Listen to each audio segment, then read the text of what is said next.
Right, now we're going to our next and last speaker of this session, and I'm going to check if he is already with us today. Yes, I see calling in from London. Amarjit Singh from EY. Welcome to the Dutch Blockchain Week. Good afternoon, or good morning, or good evening to wherever your participants are dialing in from, Jan, and really pleased to be here with you all today. Yeah, well, many thanks for joining us from London. So, yeah, for us it's still afternoon, but great to have you with us. So, I mean, yeah, we're really thankful that you took the time to join us today live, because you're working on quite some interesting projects within EY globally when it comes to blockchain, crypto, well, let's say the Web3 ecosystem, right? Yes, indeed. And I think, so I head up the assurance work that we do in EMEA with regards to blockchain. And I think the point you just made is a really, really interesting and important one as well, because sometimes we see people talking about crypto, talking about blockchain, and talking about Web3 as if they're all like, completely separate. Yes, they are separate, but there's also quite a lot to link all three of them. Yeah. Now, you mentioned you're also working on things like assurance services in cryptocurrency. What does this mean? What is it like for the people that are not familiar with that? What does this mean, like assurance services for crypto? So I think what Anastasia touched on it earlier on in the bit that she was talking about, on one hand, blockchain and DeFi, it should be structured in a way that we shouldn't need to be sure about who we are transacting in order to trust them. These systems are supposed to be built to support trustless trading and trustless ecosystems.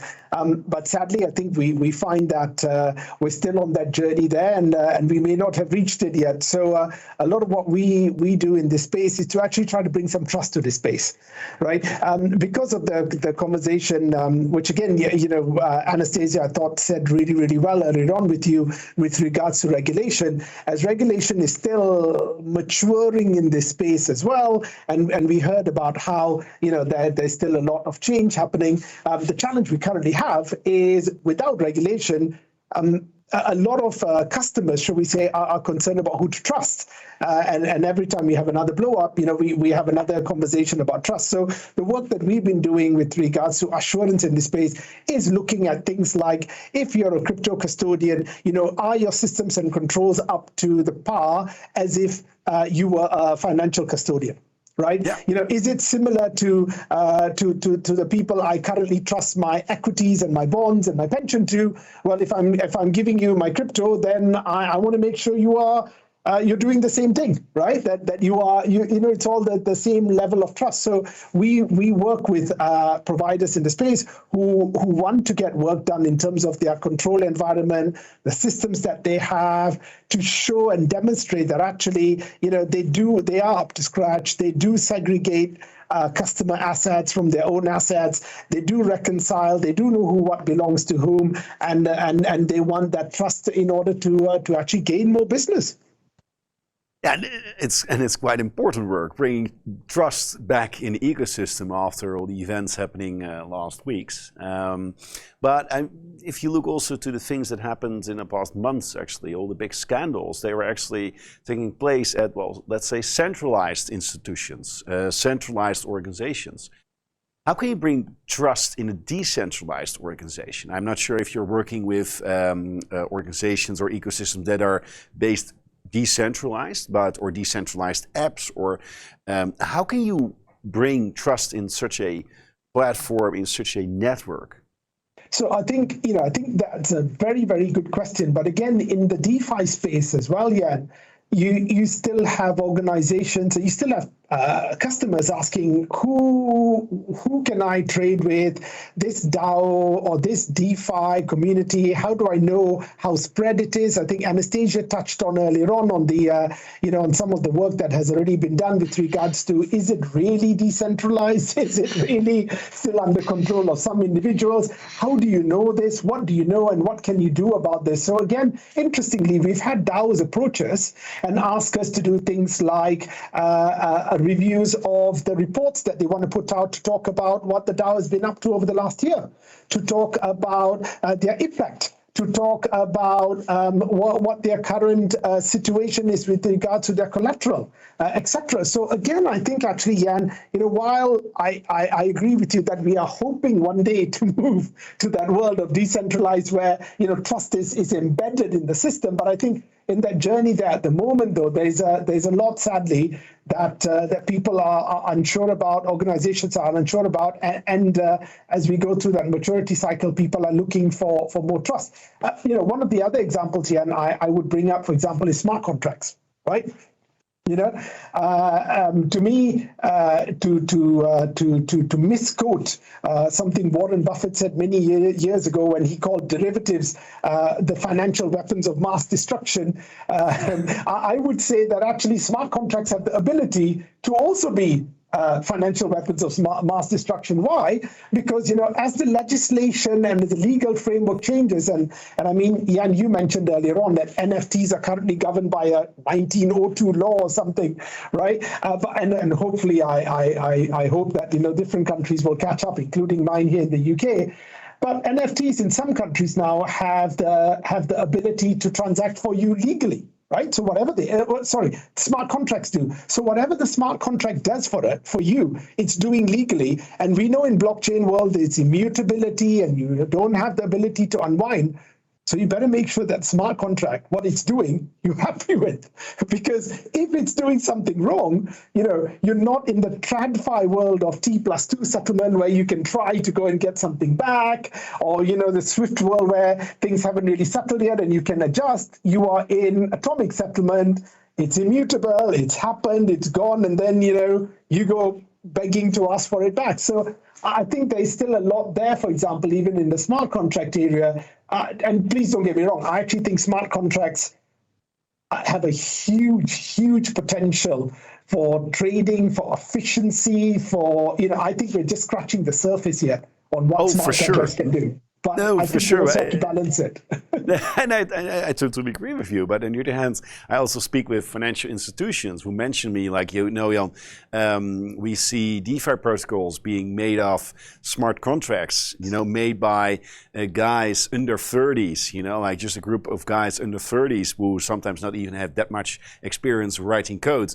And especially when through a DeFi system goes like tens or hundreds of millions of dollars, you just want to make sure that these contracts, they run smoothly, they're not being hacked and that kind of stuff. So that's why I also think you're doing a really great job with actually assuring that these kind of contracts are working and are safe to work with. But throughout your work, right? You're working on the assurance, bringing back the trust in the ecosystem. What is like the biggest obstacle to this? Because I can see a lot of organizations, they mention like, lack of regulation.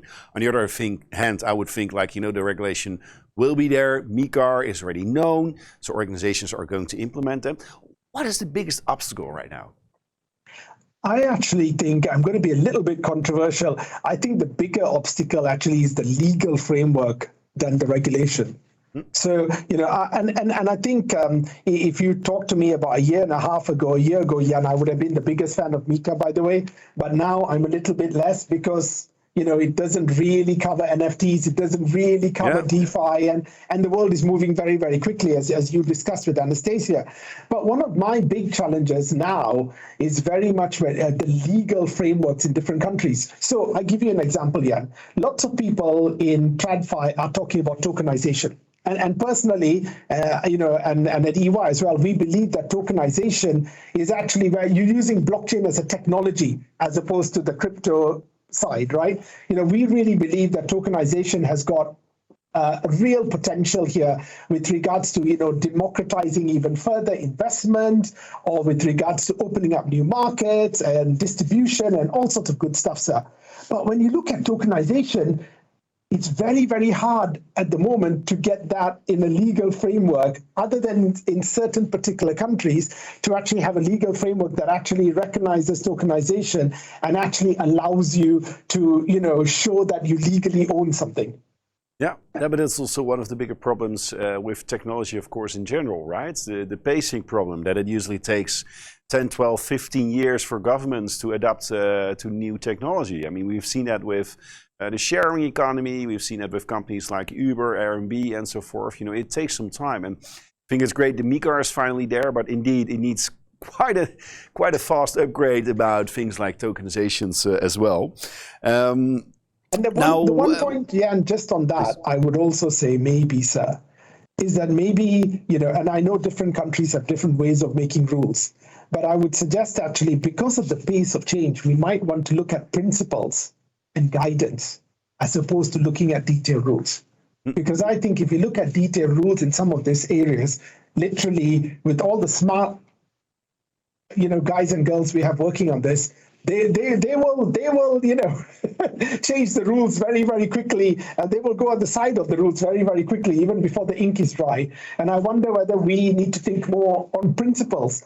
We want customers protected. We want custody to be separate. We want, and I think actually going down principles and then giving guidance potentially, sir, might be a better way of doing it. Yeah, no, for sure, especially about these new rules. Now, if we look, and it's also questions from the audience flowing in, like, are there areas of trust that might be lacking? Ooh, that's a good question. It's a very good question. And I think, one of the things that a lot of people have been talking about out there at the moment in the last few weeks is proof of reserves with regards to what's happened. Now, personally, I have a bit of a challenge at the moment with that on two grounds. One, what exactly is reserves? It means something very different to accountants. It means very different to the people who are speaking it. What do we actually mean by that? Number one. And number two, even if you prove that the assets might be in a wallet at a particular time, to me, that just proves that it's there at a particular time. It doesn't prove that the systems and controls are there to always make sure it's there, to make sure that the terms and conditions mean that those assets are segregated, that you haven't actually on the side given it as collateral so somebody else can take it, right? Yeah. There's so many different levels to all of this. And again, sadly, the TradFi world has had to deal with this already, right? We've got reports in the TradFi world like control reports, SOC reports, things like that, which, the TradFi world has already been putting out for a long time, which actually looks at far more detail, looks at the controls, looks at the ownership, etc. And I think maybe we need to look at that a little bit more than some of the potential conversations at the moment, sir. That's quite an interesting view from your side, because a lot of people, they mention proof of funds. It's the way of finally showing yes, we have your Bitcoin stored in our cold wallet. But as you mentioned, it has to do with so many more things, like it has to do with controlling the security and the regulation, all these kind of things. So this is quite an interesting insight. Many thanks for sharing. Now, with all the knowledge you have and with the great oversight you have in all the assurance and regulation sphere when it comes to crypto and, well, let's say blockchain in general, what is the most exciting thing that you're looking forward to in the upcoming year? I think I am looking forward to, Jan, that convergence on if we can get tokenization organized and sorted out, Jan. I don't know whether in the coming year we can, but I'm really quite excited about that because I think that has huge amounts of benefits for across the sphere. It has benefits for customers. It has benefits for the DeFi organizations trying to make things happen. It has benefits for TradFi organizations because it makes their systems more efficient. I really think that is quite transformational. You mean sorted out? You mean the regulation of the tokenization? The regulation and the legal certainty. How do you tokenize a building? It's very different. Can we tokenize a building in Germany? And I'm very sure that'll be different in France, and that'll be very different in the Netherlands, and you're all still in the EU, and it's still very different, right? Do you have insights on what kind of time frame we can think of that it finally that MiCAR is getting an upgrade about tokenization? Do you have intel on that? I'm afraid not. I wish I had, Jan, but I'm afraid not. I think what I keep hearing from a lot of industry participants is that the tech stack is ready. So they can actually do it from a tech perspective. Okay. They've got the distribution ready, they've got the partners ready, but the problem is the legal and the regulatory side. Yeah, and that's one of the problems that we hear, of course, more often. One of the things that is really making a lot of also startups and scale-ups taking a step back in all their innovation efforts. But we have to deal with it, and especially after all the events that happened in the past weeks. We also see the importance, of course, of these regulatory aspects. So I'm going to close down this conversation. Amarjit, I really would like to thank you for joining us today from London, and hope to see you back to speak about all the next updates when it comes to regulation and assurance in crypto, and of course the broader Web3 ecosystem at our next event. Thank you so much. Thank you very much, Jan. It's a pleasure to be here.